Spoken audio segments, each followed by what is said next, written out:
The dust settled on the horizon like a curtain falling on the last act of summer, and Emma Hartley stood on the porch of her father's homestead watching it drift across the parched earth.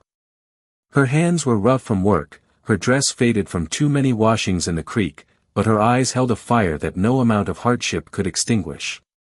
She was 22 years old and had known more loss than most women twice her age.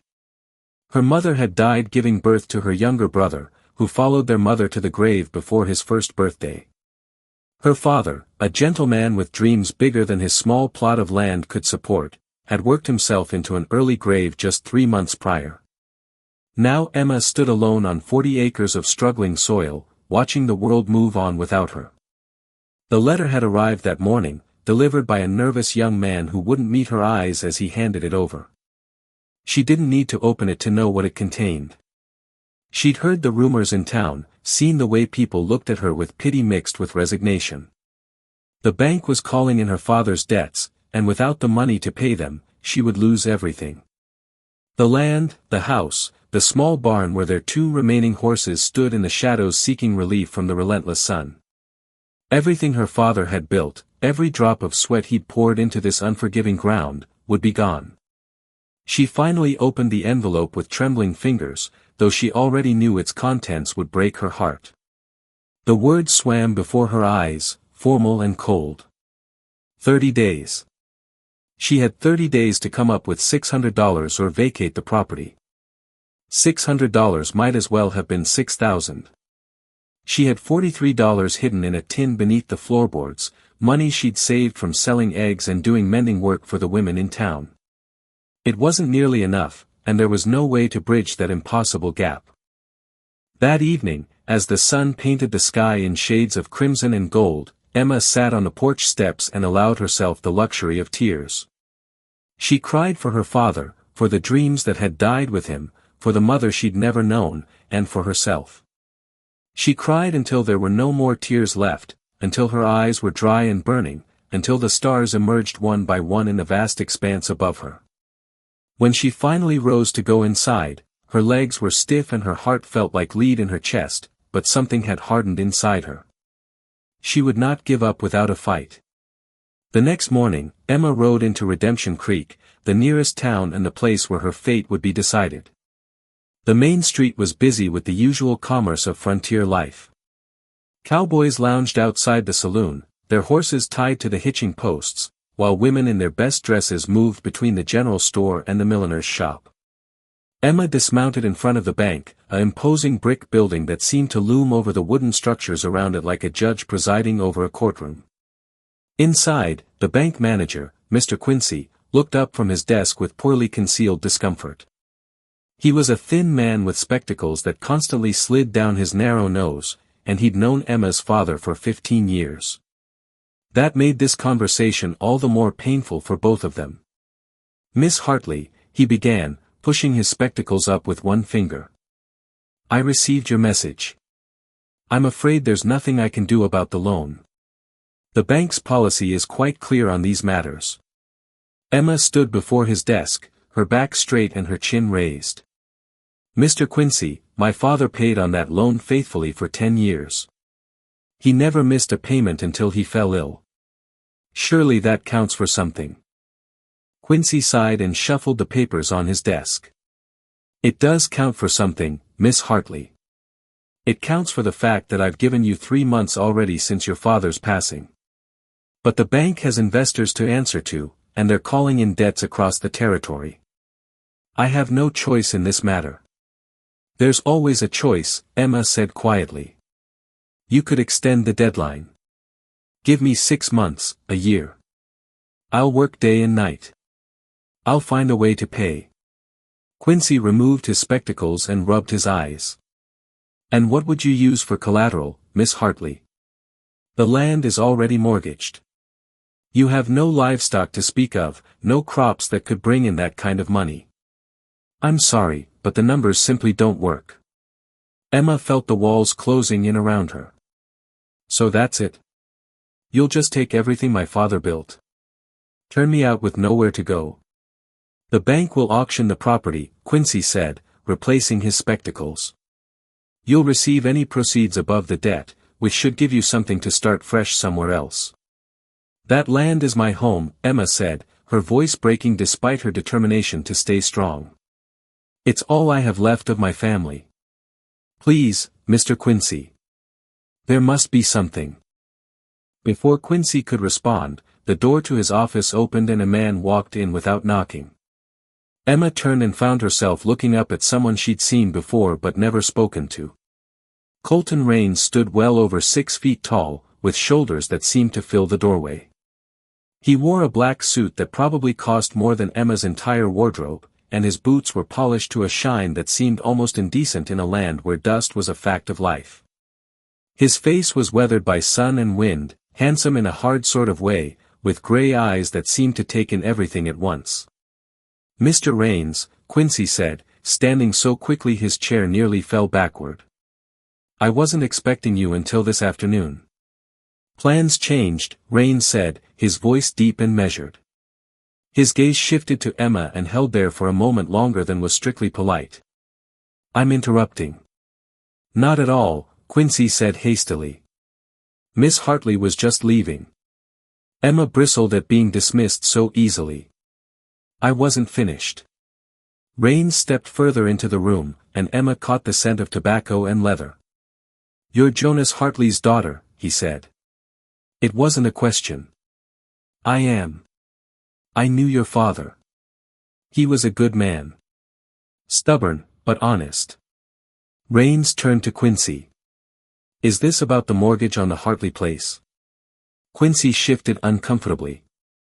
Mr. Rains, I don't think it's appropriate to discuss another client's business.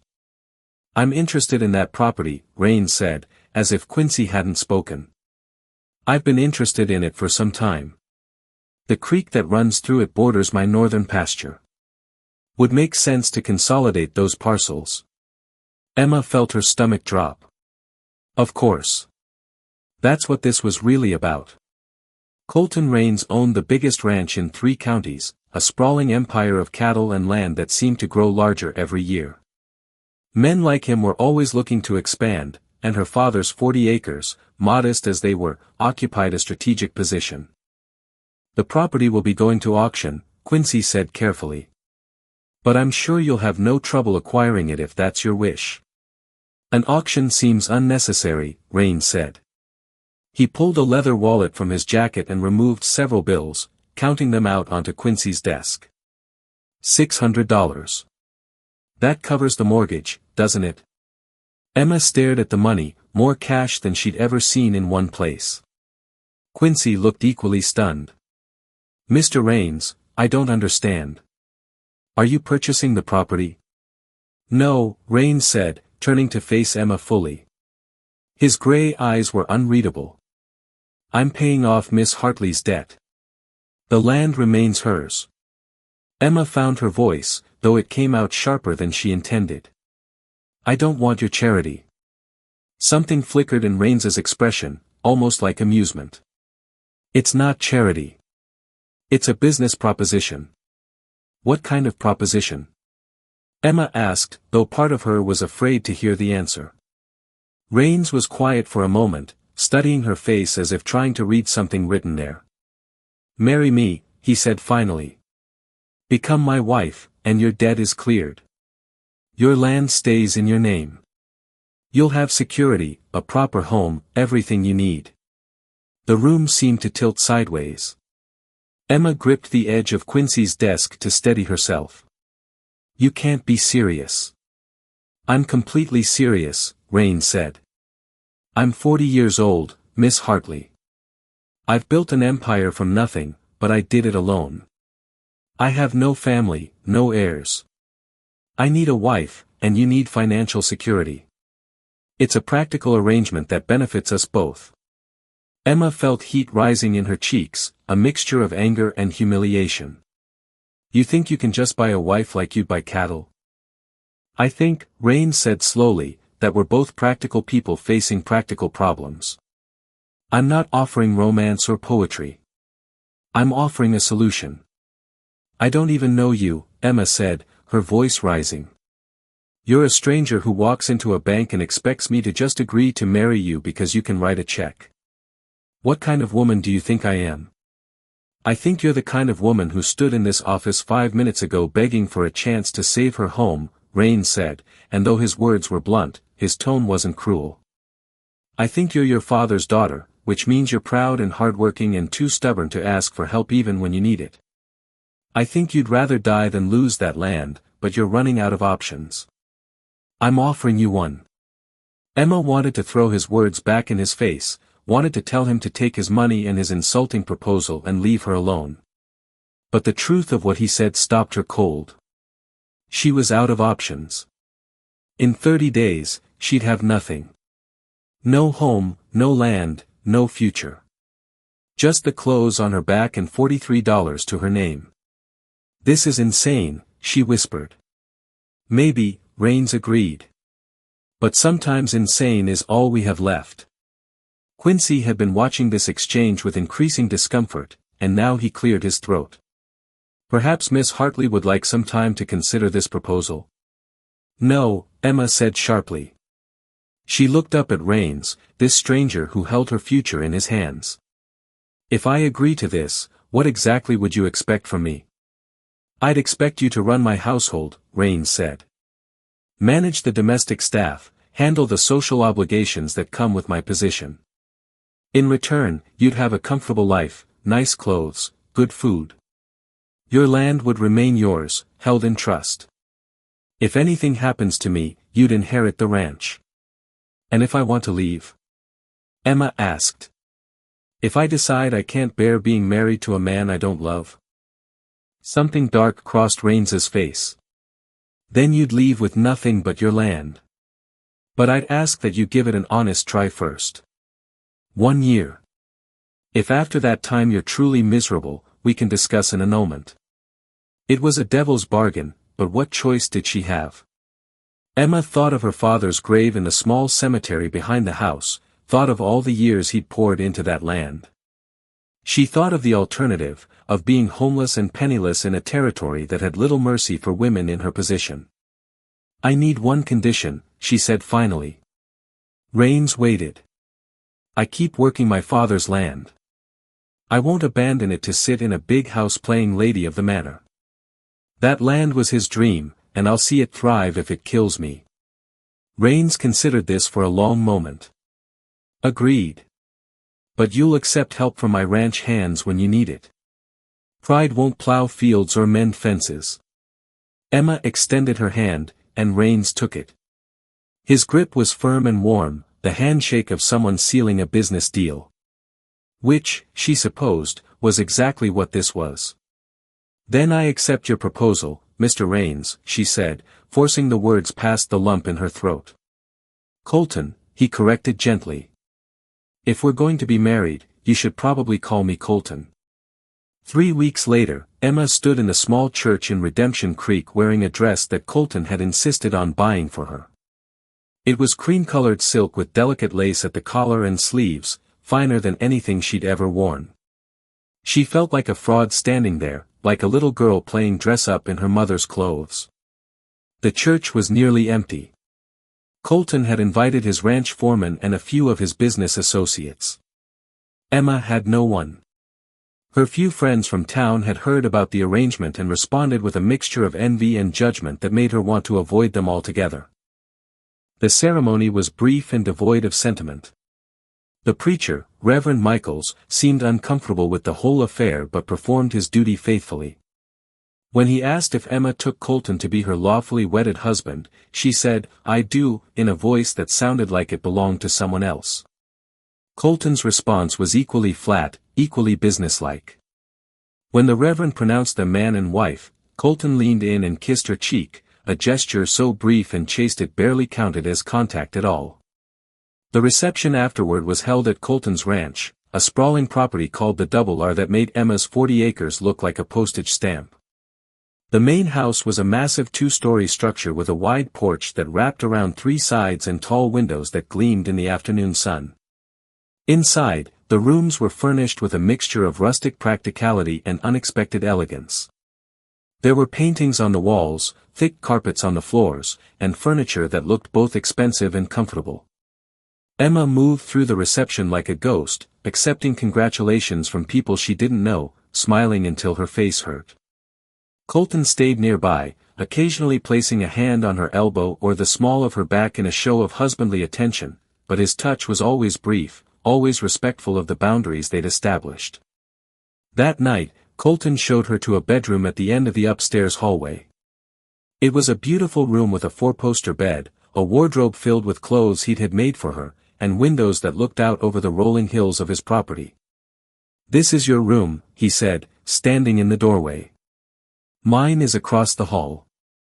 I won't intrude on your privacy unless you invite me to." Emma turned to face him, suddenly uncertain. "People will talk if they find out we don't share a bedroom." "Let them talk," Colton said. "I told you this was a practical arrangement, Emma. I meant it. I won't force myself on you or expect you to play the role of a loving wife behind closed doors. What we show the world is one thing. What we are to each other in private is something else."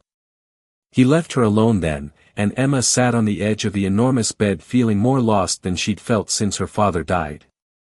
She'd traded one kind of loneliness for another, but at least this loneliness came with a roof over her head and food in her belly. The weeks that followed established a strange rhythm to their lives. Emma rose early each morning and rode to her father's land, where she worked until exhaustion forced her to stop. Colton had been true to his word, sending ranch hands to help with the heavy labor she couldn't manage alone. They repaired the barn, replaced broken fencing, and helped her plant a late crop of vegetables that might just survive if the weather cooperated. Emma threw herself into the work with an almost desperate intensity, as if she could somehow prove to herself that she hadn't sold her soul for security. In the evenings, she returned to the Double R and performed her duties as Colton's wife. She managed the household staff, a small group of people who seemed to regard her with a mixture of curiosity and sympathy. She planned meals, oversaw cleaning schedules, and handled the social obligations that came with being married to one of the most powerful men in the territory. Colton entertained business associates and neighboring ranchers, and Emma played the part of the gracious hostess, smiling and making small talk while feeling like an actress in a play she'd never auditioned for. But the strangest part of it all was Colton himself. Emma had expected him to be cold, domineering, perhaps even cruel in the way that powerful men often were. Instead, she discovered a man who was distant but unfailingly polite, reserved but occasionally unexpectedly kind. He asked about her work on her father's land and seemed genuinely interested in her progress. He noticed when she was tired and suggested she take a day to rest. He never raised his voice, never made demands, never treated her as anything less than an equal partner in their strange arrangement. It confused her more than cruelty would have.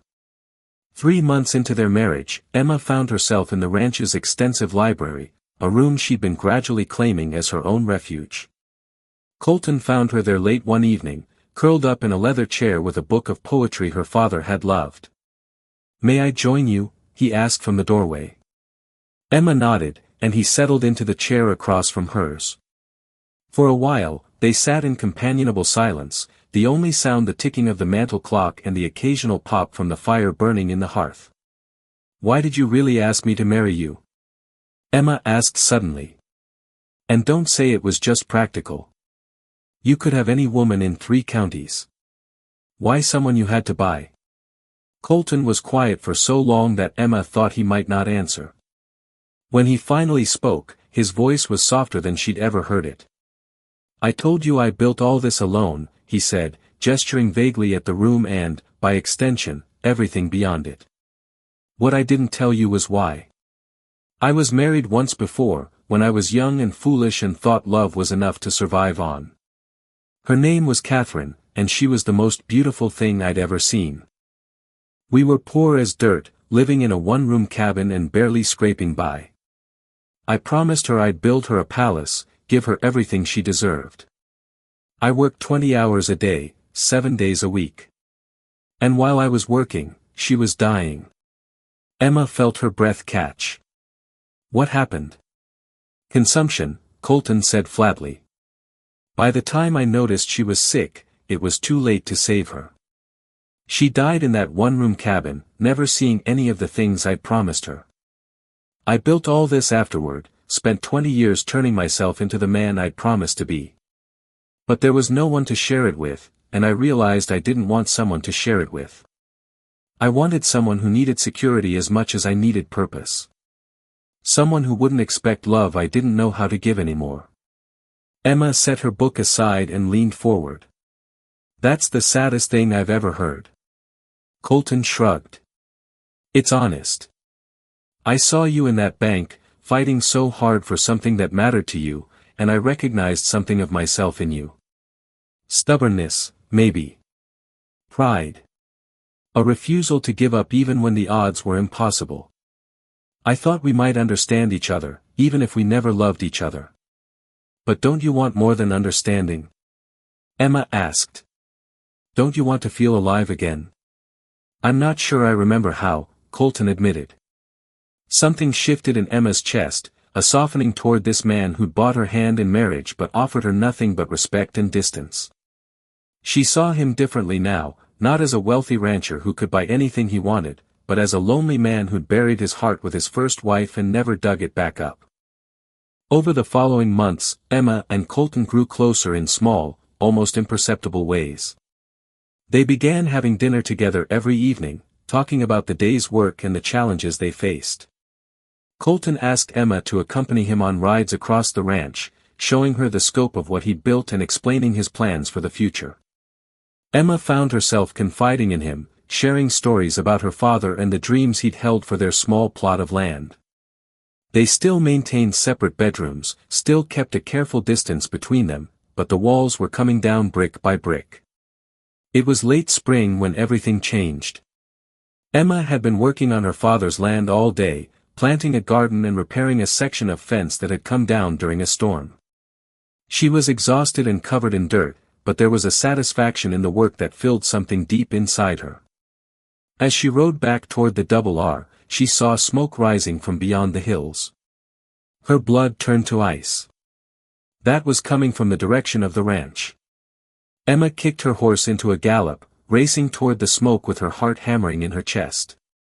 As she crested the last hill, she saw flames engulfing the main barn, orange and red against the darkening sky. Ranch hands were running with buckets, trying to contain the blaze, but it was clear they were fighting a losing battle. Emma slid from her horse and ran toward the chaos. "Where's Colton?" she shouted to the nearest ranch hand. "He went inside," the man yelled back, his face streaked with soot. Some of the horses were trapped. Without thinking, Emma ran toward the barn. Someone grabbed her arm, trying to hold her back, but she twisted free and plunged into the smoke and heat. The inside of the barn was an inferno, flames licking up the walls and across the ceiling.